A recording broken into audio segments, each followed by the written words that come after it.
Yo, what's going on, guys? Welcome back to a brand new Unturned 2 video. I haven't done one of these in a while, quite frankly, because there hasn't been an update in a while. But today, Nelson has dropped devlog number 20, as well as a new part of the playable beta for Unturned 2, which I'll probably be doing a live stream right after this video, or maybe a video. I'm not 100% sure yet. I haven't made up my mind if I'm going to do a live stream or a video. So if you guys want to see me test out the actual beta, gun test, and the blaster mode, you guys should stay tuned. Anyways, I'm going to show you guys through the update. Devlog number 20, demo updated with firing range. Ended up rewriting almost all the inventory code, keeping the improvements I've already made over 3.0, while reconstructing it to some lessons from designing the vehicles before. For example, the items are completely modular now, rather than the following 3 inheritance design, meaning this means you could have a wearable shirt that accepts scope attachments and that could be used as a melee weapon.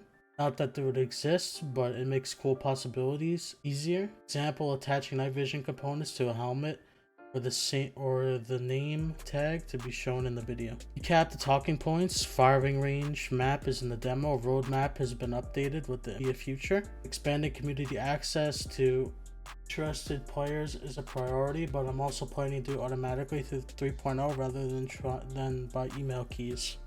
Expanded community access to interested players is priority. So you guys hear that? He's going to be giving away keys to people through 3.0 instead of emailing people the certain keys. So I guess let's get straight into watching this. Hello, it's been a while, but there is some hopefully good news. Today we're on the firing range map, which will allow you to test out all the different guns in the game and probably be expanded over time. To start off, put together some example items around here. So, actually I didn't mean to pick that up. Let's put that in inventory. Right now the clothes are gone. I didn't like the old way the clothes worked. It was, I mean, there is kind of a clothes menu, but it was way too cluttered in the old version with all those buttons around the side. That'll be in the next, well, I was going to say the next few weeks, but that's probably wrong. Anyway. Okay, so first things first, looks like Nelson has updated the entire, your entire inventory. Right now he says you can't hold any clothes, you just have hands and what you have nearby on the ground. I'm guessing what active is what you have in your hand, so you got something in your left and right hand, so I guess that comes back to dual wielding pistols, but I think the only gun as of right now is this Timberwolf sniper kind of gun. The items are a lot more colorful now, which is something I'm pretty happy about.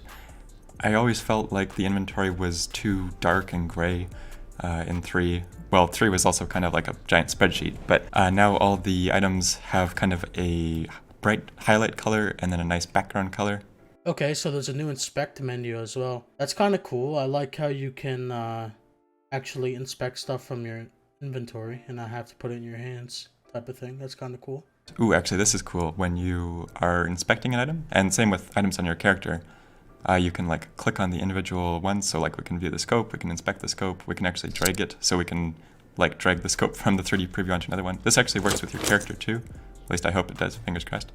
Yeah, so we can drag the scope. Maybe we're like holding another gun and we want to put it on a gun we just picked up, so we just drag the scope off, put it on here. See, that's a feature that I've been wanting for a long time. When you have a gun and you want to take the scope off, you don't have to press T to take the scope off, put in your inventory, then put another gun. You could just hot swap it. That's a really nice addition as well. This has changed a lot. That's not a very useful thing to say. If we go over to the storage, we have 2 kinds of locks now. This is something I've refined a lot recently, where these lock systems can actually be used on all types of storage. So if you have like a briefcase in your inventory, maybe a locked briefcase item with some rare items in it, you could set a code lock on it, and it could even be like a code lock item you attach. Like maybe you get a code lock 1x1 item that you drag onto a storage locker, and then Okay, sorry for cutting Nelson short, but that's actually really cool. That's something we've been needing for a long time. Having a physical key when you already have a code lock, I don't know if that's gonna be a smart addition per se, but I really like the addition of code locks. It's really cool. Once you enter the code, you can lock it, and we have this key inside and another sniper. Well, we don't really need that, but then we can go over to this one, which is also locked, and we can unlock it with the key. And so then, yeah, both of those would work with nested items. And here we have a cool item, which I added recently, which is the name tag. And actually we'll take some of the spare ammo. So with the name tag, my plan here is that not only do I want there to be a wider variety of rare items, but I want you to be able to customize your item to make it feel more unique and specialized. Wait, what happened here? I tried tracking this bug down recently. I thought I fixed it. Let's get this. back. Okay, so basically what Nelson is saying, there's name tags for weapons, which means that you basically on CSGO where you can name your weapon and you could change the description of it on Hunter. You can name it and change the description, which is kind of cool. Inventory. Okay, so we can attach the name tag to another item, so we can call this like Timberwolf and apply custom description, my rare gun I had for a while. So you can customize items that way. There'll be other things like that, like I don't know if you could attach ghillie netting or something to your gun. And also you can see like these items are blue, and so they have the blue background.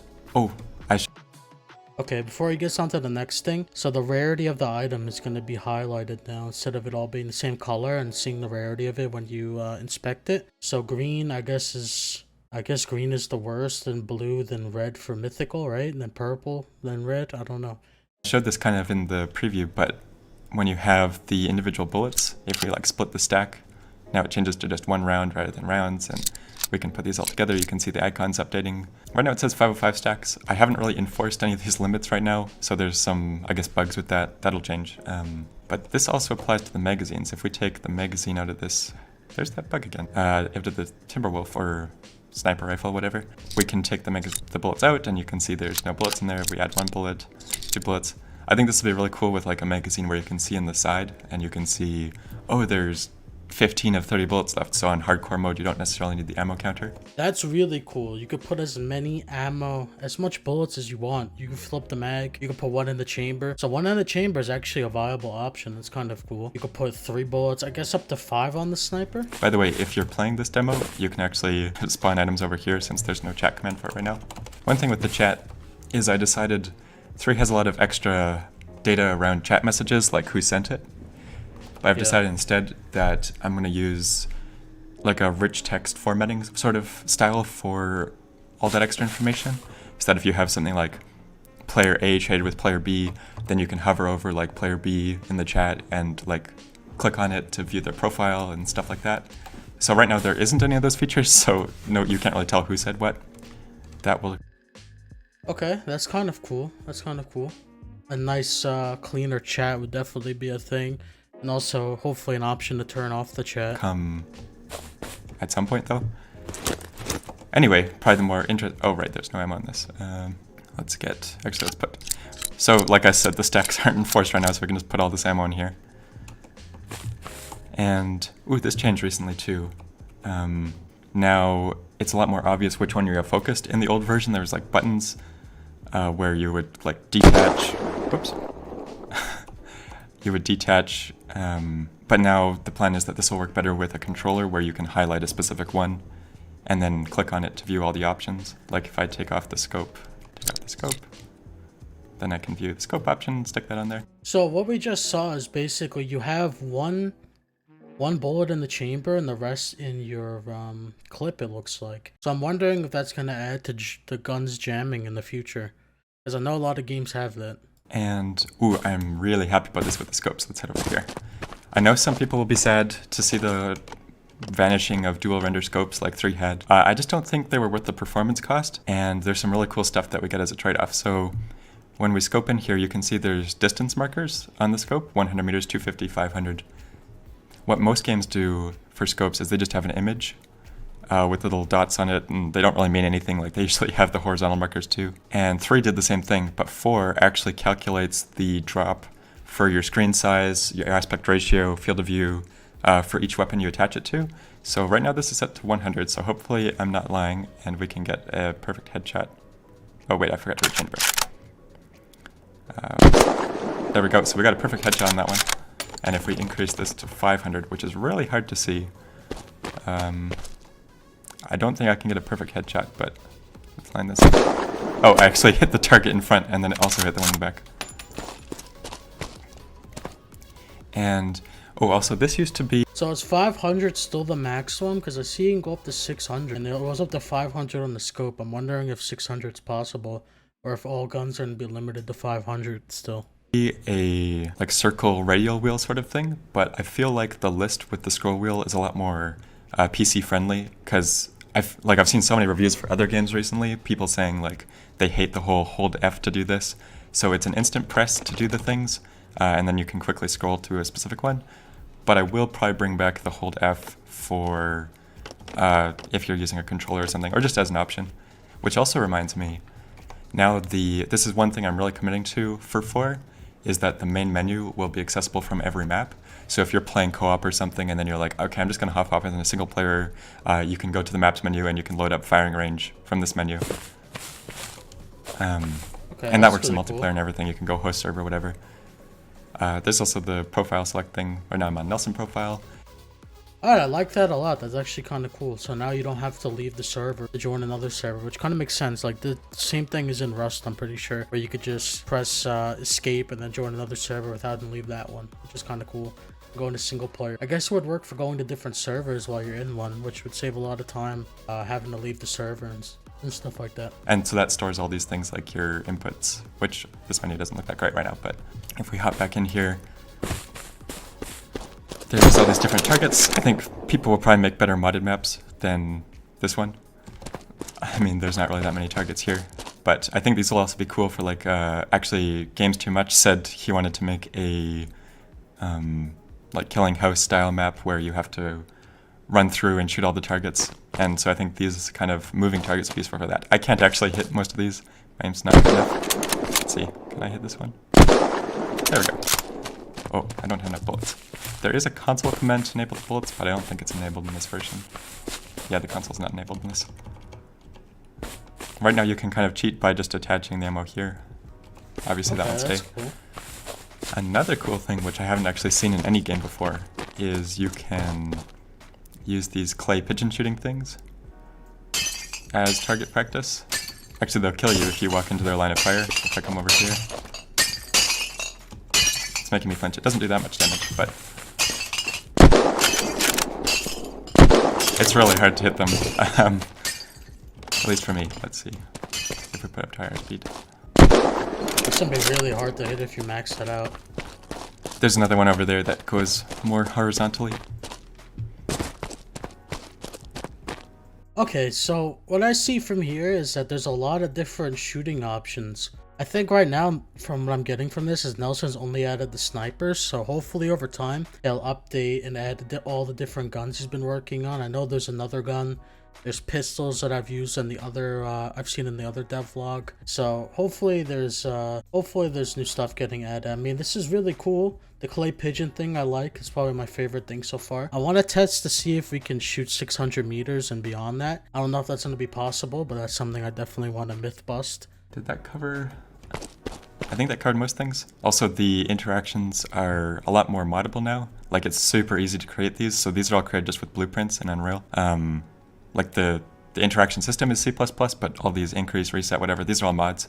Same with Blast Lane. I can't really show that here because you need 2 or more players. I did update the dedicated server, so there will probably be some gameplay of people checking that out. But also to kind of cover up here, there's, I think, a lot more specific plan in place now for going forward. I'm pretty happy with the stability of everything. I've updated the Trello with kind of my short-term plans.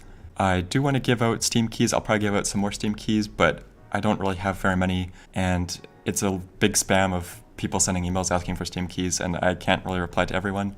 So I'm planning to do a more gradual process. I'm going to hopefully set something up with 3.0 where there'll be like a sign-up process for 4 through 3. I'm not going to do that right away because I want to take care of some of these other things first, because obviously right now there's not a lot to do in game. But if you want to take a look at the Trello, it's probably going to be kept more up to date, and there's going to be a 3.0 update soon, but after that we're going to start having more weekly-ish Unturned 2 updates that add these individual things, like Steam announcements is a priority for me. I do want to get the vehicles fixed up. So yeah, check that out if you're interested. Thanks for tuning in. I look forward to sharing more soon. Bye-bye. Okay, so basically what I got from that is now there's going to be weekly updates to 2 through the Steam update thing, which is really cool. I mean, hopefully weekly updates stick, and hopefully Nelson could add more guns faster, which he already has like the entire thing set up, the entire shooting range. I don't know how hard it would be to port in other guns. I'm going to be testing all of this on my live stream after this video, so about an hour after this video comes out, if you guys want to come over to the live stream and see, and if you guys also have Unturned 2 and you want to join a server together or something, we definitely can. Yeah, I mean, that's pretty much it for this video. Thank you guys so much for watching. I look forward to seeing what Nelson has in the future future for weekly updates, and all the new stuff he added is kind of cool. So if you guys want to come check it out, like I said, come to the live stream, and I will see you guys tomorrow for another video. Thank you so much for watching. Later.